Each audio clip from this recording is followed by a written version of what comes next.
大家好啊，歡迎收聽鬼靈精怪講故事。咁你只需要用幾分鐘嘅時間就可以收聽一個精彩嘅鬼故事。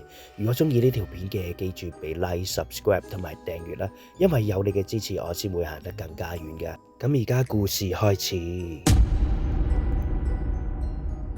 沙田可以講話係一個超級社區，佢有好多條嘅公共屋邨，亦都有好多大型嘅商場，更加唔少得嘅係一啲高級嘅住宅啦。正正就係因為佢人口十分之多，所以佢嘅社區配套一應俱全，咁梗係唔少得一啲大型嘅醫院同埋一啲好特別嘅酒店啦。而今日講嘅靈異鬼故事就係發生於某一間嘅酒店。咁當然呢啲靈異鬼故事都係從一啲酒店從業員口中得知嘅，咁所以信不信就由你啦。阿占係一個30幾40歲嘅酒店從業員，佢嘅工作範圍就係酒店嘅 housekeeping， 即係房務啦。而佢每日都要整理一間又一間嘅污污糟糟、邋邋遢遢嘅房間，希望執得整整齊齊。所以佢嘅工作都比較沉悶㗎，更加係了無生趣啦。咁佢有一日啦，依舊都係去執房啦。咁你都知啦，入住酒店佢通常都係請勿打擾，又或者係方便 housekeeping 咁樣噶嘛。咁間酒店咧就掛咗個牌，就係話可以 housekeeping 啦。咁點知咧佢入到去嘅時候真係冇人喎，但係聽到突然間有啲沖涼聲嘅，咁佢就覺得奇怪啦。唔通佢沖緊涼，但係叫我執出邊？咁佢望一望啦，咦，發覺又冇人喎。咁佢就心諗啦，唔通自己聽錯？咁算啦，既然係咁樣，咁佢繼續執房啦。咁執下嗰個床嗰陣時之際咧，突然間咧又聽到開水喉嘅聲音喎。咁佢覺得喂，真係奇怪喎，明明睇過都冇人嘅，點解突然間又會有聲音嘅？咁佢算啦，哩哩嗱嗱執好晒啦，跟住咧就諗住執嗰個廁所啦。點知一開個簾咧，發覺有個人企咗喺度，仲要係啲花灑啲水係咁淋佢個頭，嚇到佢即刻要走翻出去嘅。咁佢事後就問翻一啲資深嘅同事啦，啲同事就同佢講，係啊，嗰間房比較鬧教啲，邋邋遢遢咁樣嘅。好多時以前啲同事都有遇過你咁嘅情況，咁所以你當自己唔好彩啦。咁佢就同我同事講，喂，大佬啊，你哋講聲俾我聽啦。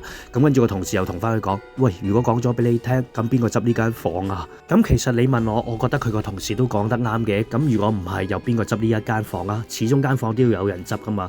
咁就當佢自己唔好彩啦。咁另外一單嘅靈異故事呢，就係發生於佢嘅同事身上嘅。咁同樣都係做 housekeeping 啦。咁所以呢 housekeeping 原來其實都發生過好多猛鬼嘅事件噶。咁嗰位同事同佢都係一樣啦，整理好間房啦，跟住就響廁所度清潔啦。咁突然間咧，佢抹下塊鏡咧，有一陣霧出現咗。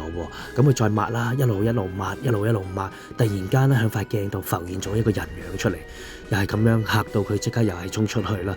咁呢位同事之後就直情係冇做過呢一份工啦。咁有時候呢啲真係咁啱得咁巧，飛機撞紙鷂啦。咁又或者自己時運低啦，撞到正一正，咁真係冇辦法啦。咁另一件靈異事件仲恐怖。話說有一個做餐飲部嘅同事就喺度講啦，有一晚佢哋做完 buffet 美輪嘅時候就諗住收工啦，但係突然之間聽到有把聲同佢哋講，唔該俾一杯紅酒我啊。佢心諗明明個場已經清晒噶咯，應該冇人噶。咁佢冇辦法之下，咁就唯有四周圍去揾啦。咁揾嚟揾去都見唔到。咁突然間咧見到角落頭有張台咧，有個好暗嘅黑影喺度。咁佢就諗住行近啲同佢講，我哋已經收工啦。點知佢越行越近之際，發現佢只有得上半身就冇下半身啊！仲唔止咁樣啊！當佢個頭擰過嚟嘅時候佢塊面好似乾屍咁樣乾晒啊！哇！呢單嘢真係嚇到個職員魂飛魄散啊！之後呢位餐飲部嘅同事就冇再向呢間酒店度做啦。好，個故事嚟到呢度之際啦，首先要多謝大家嘅支持啦，我已經差唔多去到500個訂閱啦。咁錄呢條片真係好開心嘅，咁雖然唔係好多，咁但係都係一步一步嘅進步啦。咁希望大家繼續支持 subscribe 同埋訂閱啦，因為有你嘅支持，我先會行得更加遠噶。咁而家故事繼續開始。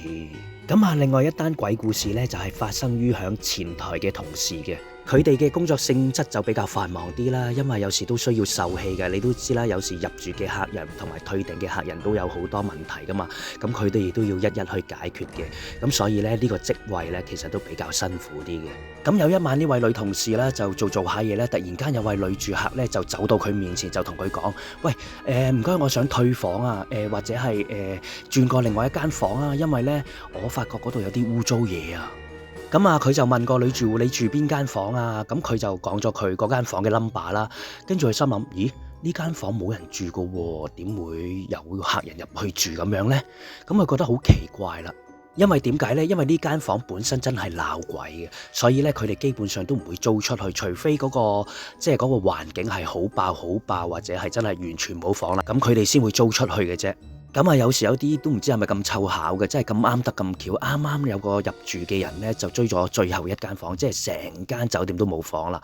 咁佢就冇辦法硬着頭皮咁同佢講：咁不如咁樣啦，我同你一齊上去睇下係咪真係有個問題啊？如果有嘅，我同你換房啦。其實呢個都係權宜之計啊。其實個女職員心諗：喂，就算有冇鬼都冇辦法，都唔可以退房俾你嘅。如果真係見到就話見唔到，見唔到就更加好啦。所以佢都係真係拖字訣咁樣嘅啫。跟住嗰個女職員就同個客上房啦，跟住就同隔離個同事講：喂，我上房先同個客，咁一陣間我落翻嚟啊。咁佢隔離個同事咧就望一望佢，拗晒頭咁樣，好疑惑咁樣，心諗同個客上去。咁啊，正當佢同事問佢同邊個客上去啊，佢就已經一支箭咁樣離開咗啦。而當嗰個女職員搭 lift 嘅時候，就同個住戶講，叫佢唔使擔心，因為好多時候都係可能係錯覺嘅啫。但係話雖如此啊，個職員咁樣講啊，個住客都睇落去有啲驚驚地啊，塊面仲要青青咁樣啊，望住個職員直情係無話可說啊。咁當佢哋兩個準備進入房間嘅時候啊，當然梗係會敲敲門啦。嘅意思即係話有客人入住啊，所以裏邊嘅人或者鬼啊都回避三分啊。而當個職員拍卡入咗房嘅時候啊，跟住就周圍望啦，發覺又冇乜特別喎，跟住又望下個廁所啦，又望下其他嘢咁樣啦，咁都係發覺冇乜嘢喎。咁啊轉身同個客人講啦，點知一轉身啊，個客人喺佢面前突然間消失咗啊！原來所謂嗰個住客啊係靈體嚟嘅，嚇到佢即刻跑翻出去啊！跟住呢件事呢，當然啦仲未完啦，咁靈異咁猛鬼嘅一間房間啊，梗係要做一場法事啦。咁當做完呢一場法事之後呢，從此就冇呢件事再發生過啦。咁啊當然啦，做呢啲法事梗係唔會俾人知道啦。咁通常呢啲呢都係內部先知嘅，你查都查唔到啊。咁啊靠啲內部職員講先知呢件事嘅啫。咁啊信不信由你啦，當然。咁啊大家去玩啊入住酒店嘅時候，大家最緊要 respect。尊重下啦，敲敲門啊，撳撳鐘啊，最緊要噶啦。咁啊，有冇從業員呢都知道啲鬼酒店或者係啲酒店發生啲靈異事件呢？如果有嘅話，歡迎話翻俾我聽，我都可以講翻出嚟嘅。咁今日嘅故事就講到呢度啦。中意呢條片嘅你，記住俾 like、subscribe 同埋訂閱或者 share 俾啲朋友啦。咁今日嘅鬼靈精怪講故事第36集嘅沙田猛鬼酒店就暫告一段落啦。多謝大家支持，拜拜。